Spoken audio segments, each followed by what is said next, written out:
everyone, and welcome to my video lecture series. So our topic for today is going to be the last plant hormone, and that is going to be abscisic acid. So in the previous lectures we have covered 4 different hormones. Okay, we had started with auxins, then we finished with gibberellic acid, then cytokinins, and these 3 are basically called as the growth promoters. Then my last lecture was based on growth inhibitor, and there we learned the first inhibitor hormone, which is called as the ethylene hormone, right? Ethylene gas. And now today we are going to complete the entire phytohormone series by starting with the last hormone or the last growth inhibitor, which is called as abscisic acid. Before we begin with the topic, if you are watching this video for the first time and if you have not subscribed, kindly subscribe to my channel. If you like the entire video, do put in a like after watching it, share it with your friends. Okay, anyway, let's start with our today's topic, and that is going to be about abscisic acid. Okay, so abscisic acid is also abbreviated as ABA. And it is the same as abscisic acid. Now, what is abscisic acid? The most important thing to remember is that this is a growth inhibitor hormone. So it is going to basically retard growth or stop growth. So I'm going to write it down that it is a growth inhibiting hormone. Okay, so just like ethylene, this ABA is also a growth inhibiting hormone. It is going to stop the growth or delay the growth. Now coming to the history of how abscisic acid was discovered, so there are 2 examples given in the book. Okay, the first example is basically of cotton balls. Okay, so what happens is that 2 workers, okay, Kans and Adicott, I will write down their name. So 2 workers or 2 researchers named as Kans and Adicott,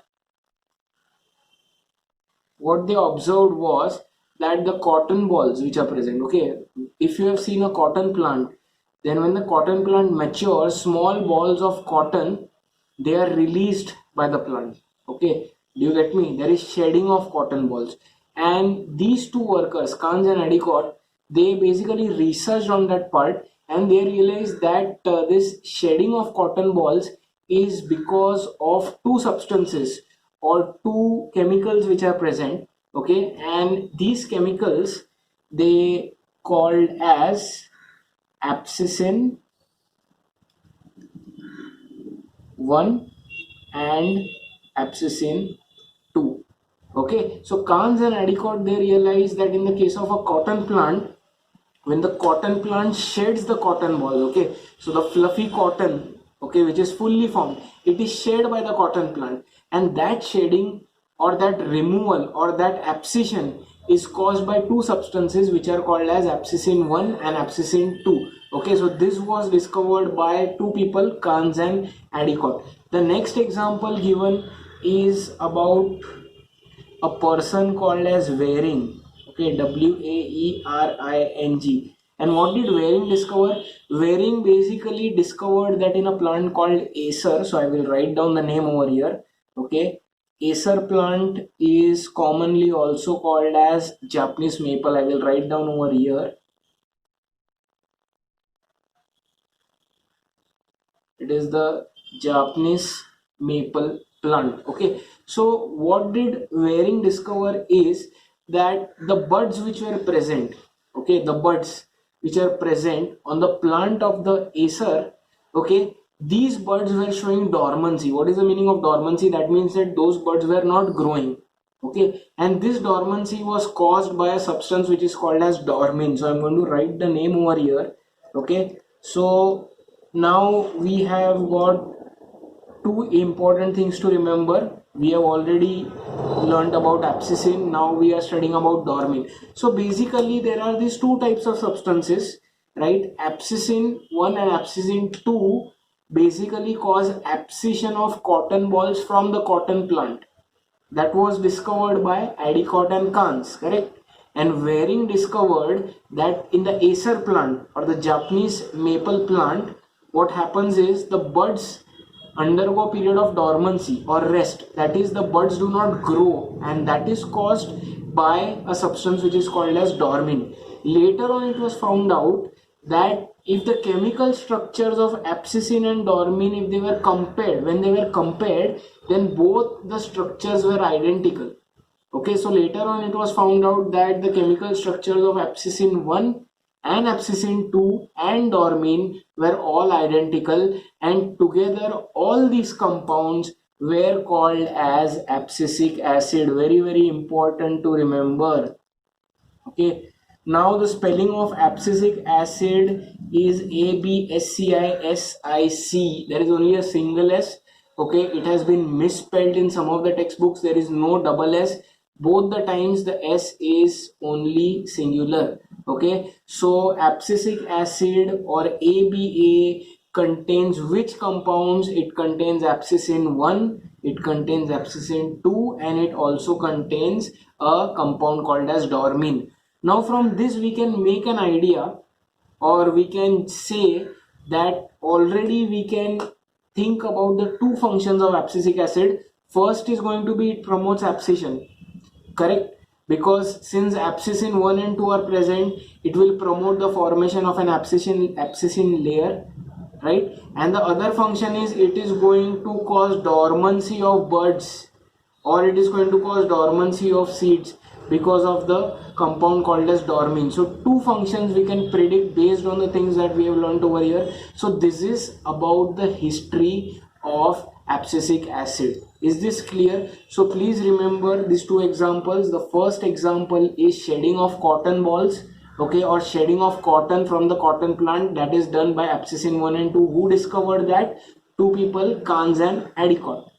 And the second example is in the acer plant, the buds do not grow or they are dormant because of a compound called as dormin. Who discovered that? Waring.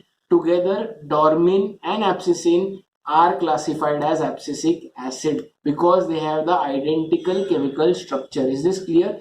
Since we have talked about chemical structure, let us see what the chemical structure of abscisic acid exactly is. So abscisic acid structure is basically a derivative of mavulonic acid. So I'm going to write that down now. I'm sure you have heard this word before.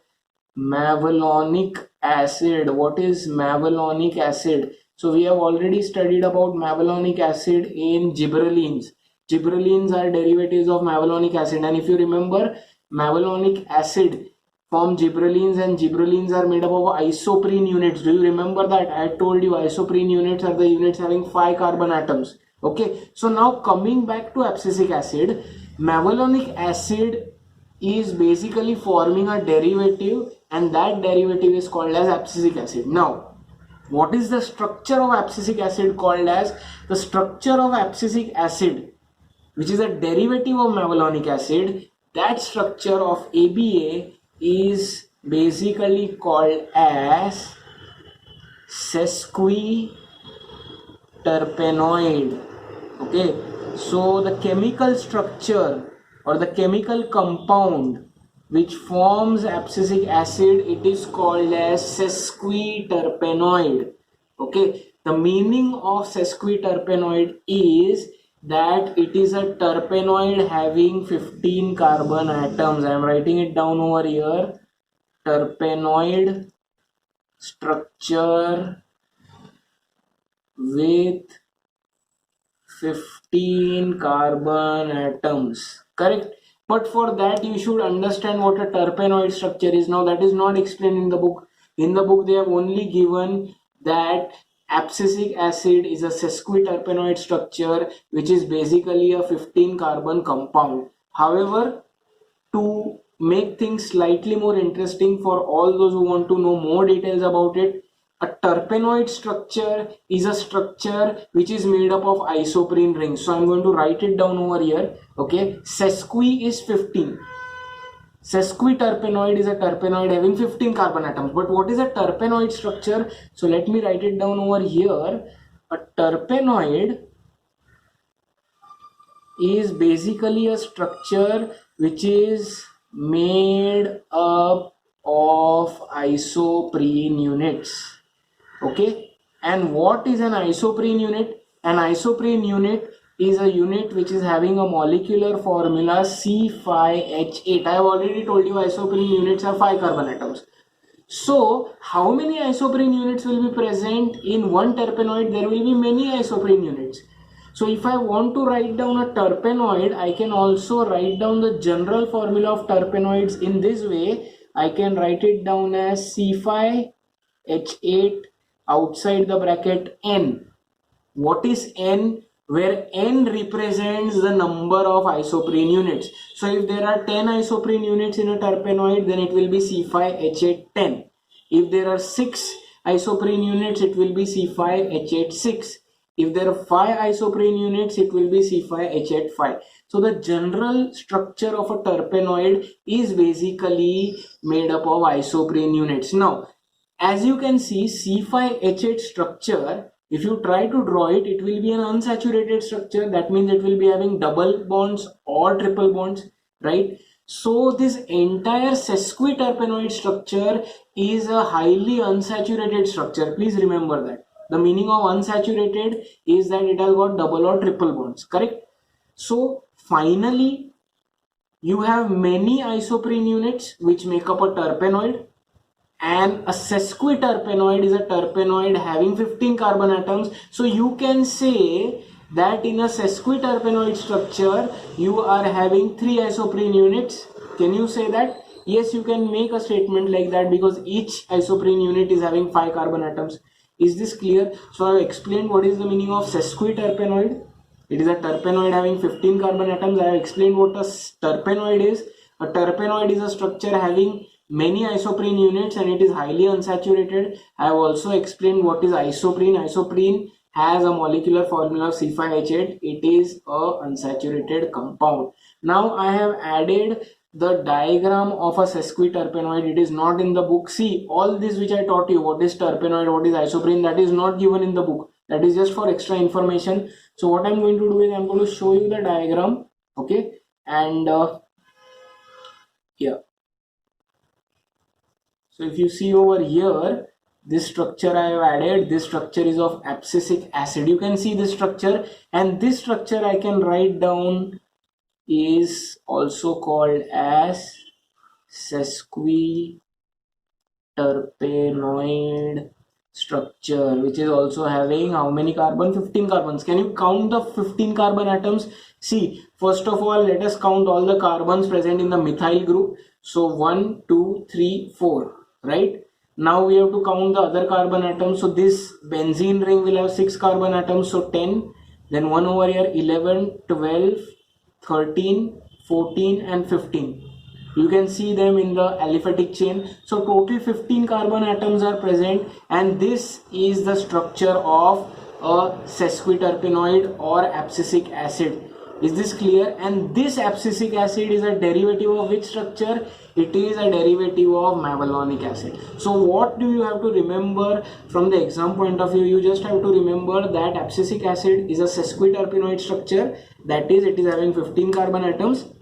And this sesquiterpenoid structure is a derivative of mevalonic acid. Don't remember what is terpenoid, what is isoprene, that I have just told you so that you can basically make out how the structure is. Is this clear, guys?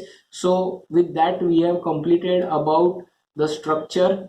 Okay, we have completed about the history. Now let us go to the next part, which is going to be about the physiological effects of abscisic acid and their applications. Before we start with that, do plants secrete abscisic acid naturally? Yes, plants do secrete abscisic acid naturally because it is the growth inhibitor. So it has to be secreted by the plants naturally. Which parts of the plants secrete abscisic acid? So basically it is released by roots.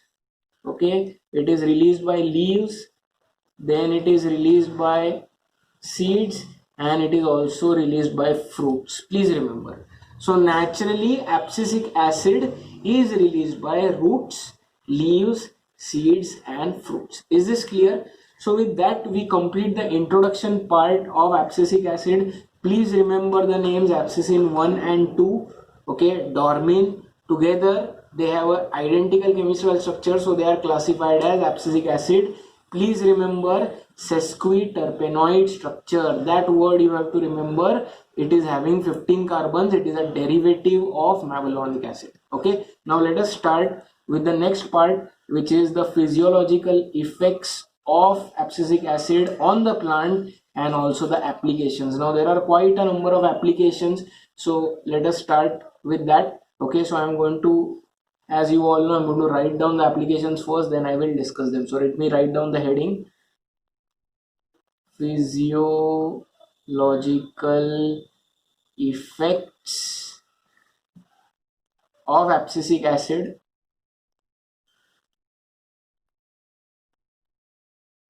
effects of ABA and its applications. All right. Okay. So let us start with this part. Now, the first application that I'm going to write down is it promotes abscission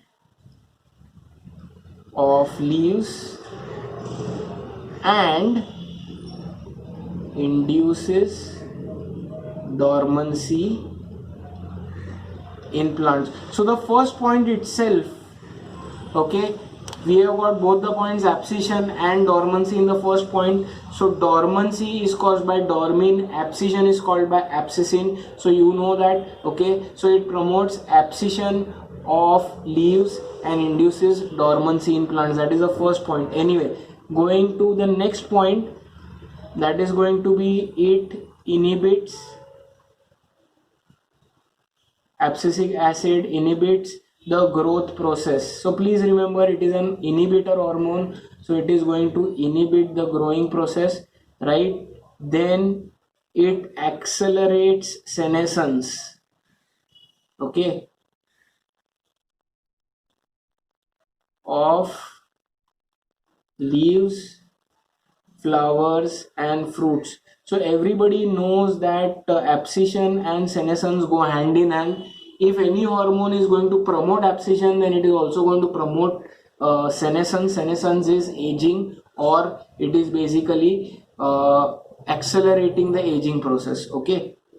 Next is going to be it inhibits and delays cell division and cell enlargement. So it is exactly showing an opposite effect when it is compared to growth promoters.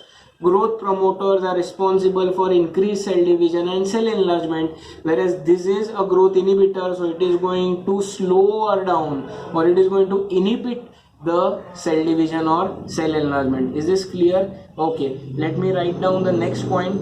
Okay, then it also suppresses cambium activity.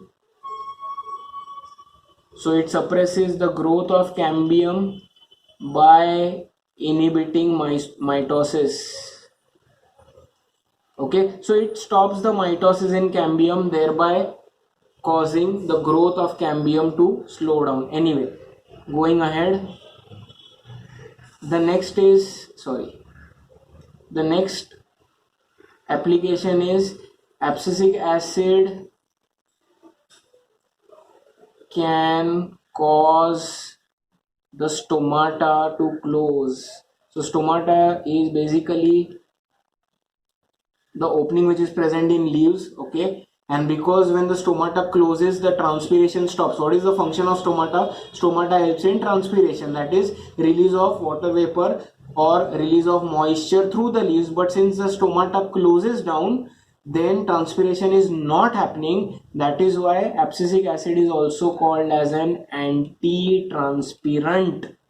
Anti-transpirant is a substance which stops transpiration. Okay, next is that ABA acts as a stress hormone. I will explain what a stress hormone is.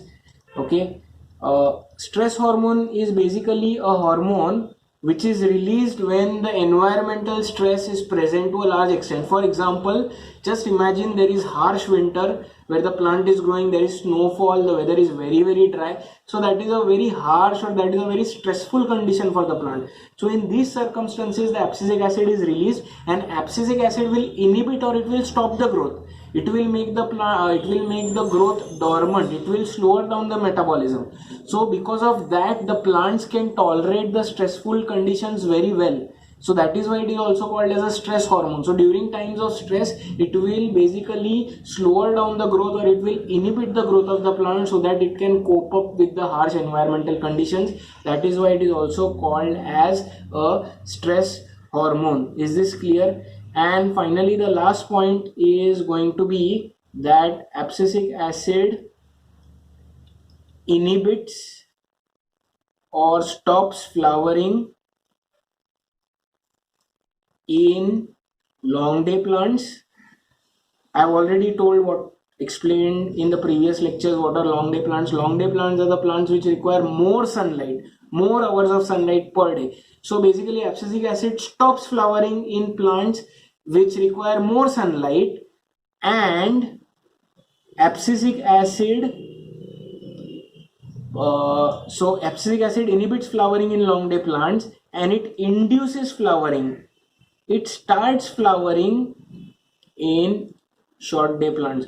So it is having opposite effects in long day and short day plants. Please remember this. Okay, so these are the applications of abscisic acid. Now let us go into detail and let us study each of these applications. Okay, so the first application which we have seen over here is that it promotes abscission. So we already know what is the meaning of abscission. An abscission layer is formed. It is the layer which is formed when the plant ages, and that layer detaches from the surface of the plant, falling off leaves, fruits, flowers, all that is called abscission. So abscisic acid, the name itself suggests that it will promote abscission. Okay, and also it induces dormancy. We have studied that a compound called dormin is present which will cause dormancy in plants. So both these things are there in the first application. Next is, since it is a growth inhibitor, it will inhibit the growth of the plant. Please remember, it will not promote growth. It is not going to promote growth like auxins, cytokinins or gibberellins. It is a inhibitor hormone, so it is going to stop or inhibit the growth process. Next is, it accelerates senescence. You know, whenever abscission is accelerated, senescence or aging will also accelerate. Okay, both are directly proportional to each other. So abscisic acid will accelerate senescence of all the parts of the plant, and it will accelerate the aging. Is this clear? Next is, since it is a growth inhibitor, what will it do? It will reverse the effect of cell division and cell elongation. So it will basically inhibit and delay cell division and cell enlargement. Okay, so the growth promoters, they will accelerate cell division and cell enlargement, whereas growth inhibitors will delay or decelerate the cell division and cell enlargement. So these are very easy points. Next point is important. It suppresses cambium activity. So basically, formation of cambium is delayed because it keeps a tab on the mitosis. We just studied that it delays the cell division. So if cell division is delayed, cambium cells won't grow. If cambium cells won't grow, the secondary growth will be delayed. So basically, it is inhibiting the secondary growth. Next is, it can cause the stomata to close. Now, there is basically a mechanism which is explained about how the stomata opens and closes. Okay, I will make a separate video on that. So in your book, they have given that there are cells which are called as guard cells. Okay, stomata is the opening in the leaf, and they are surrounded by two cells which are called guard cells. Now what happens is, when these guard cells are filled with liquid, the stomata opens. I will explain the mechanism in a separate video. Okay, so when the guard cells are filled with liquid, guard cells are the cells which surround the stomata. Stomata is the opening of the leaf. So when these guard cells are filled with liquid, they swell up and the stomata opens and transpiration occurs. Similarly, when the liquid moves out from the guard cells, these cells shrink, the guard cells shrink, and the stomata closes.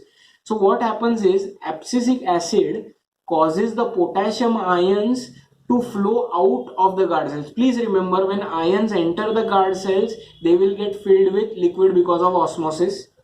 And similarly, when ions exit the guard cells, the water will also exit the guard cells, so it will shrink and the stomata will close. So basically, abscisic acid causes the potassium ions to move out from the guard cells. That is also called as efflux, E-F-L-U-X. Efflux means throwing out or removal of the ions. So potassium ions will move out from the guard cells, so water will also move out, guard cells will shrink, stomata will close. So what you need to remember is abscisic acid causes closure of stomata. So again, it is a stress hormone. So in conditions of stress, the plant doesn't want to lose water because it is very important. Just imagine there is harsh winter snowfall outside. So if the transpiration is occurring, the plant will lose its water, which is very important. So the guard cells will close down. Guard cells will close down, the stomata will close down. Stomata will close down. So that is why abscisic acid is called as anti-transpirant, means it is stopping transpiration. Is this clear? So the word very important, anti-transpirant. Next is it acts as a stress hormone. So see, when the environmental conditions are favorable, the plant will grow, the buds will give rise to many other plants, okay, many other parts. However, when the external conditions are stressful or very harsh, at that time abscisic acid acts as a stress hormone and it stops the growing activity of the plant and it induces dormancy. Okay, so closing of the stomata is an example of abscisic acid acting as a stress hormone. Okay, so what happens is, when the growth slows down, most of the energy of the plant is conserved. Okay, so the plant can better adapt to the stressful conditions. Once again, when the stressful conditions disappear, abscisic acid stops releasing in the plant and the plant will start growing again. Is this clear? So it is also called as a stress hormone. And the last point is that abscisic acid basically inhibits flowering in long day plants. So it stops flowering in plants which require more hours of sunlight per day, and it induces flowering. It starts flowering in short day plants, that is plants which require less hours of sunlight per day. So please remember, inhibits flowering in long day plants, induces flowering in short day plants. Is this clear? So with that, guys, we have finished with this part of abscisic acid, and we have finished the entire part of phytohormones. Growth promoters promote growth, growth inhibitors stop growth or delay growth, and together all these 5 hormones or growth regulators are also called as plant hormones or phytohormones. So our part of phytohormones completes over here. So that's the end of the lecture. If you have still not subscribed to my channel, do subscribe, leave a like. If you found this lecture helpful, do share it with your friends. Okay, and next time we'll be starting with some new topic. Thanks a lot.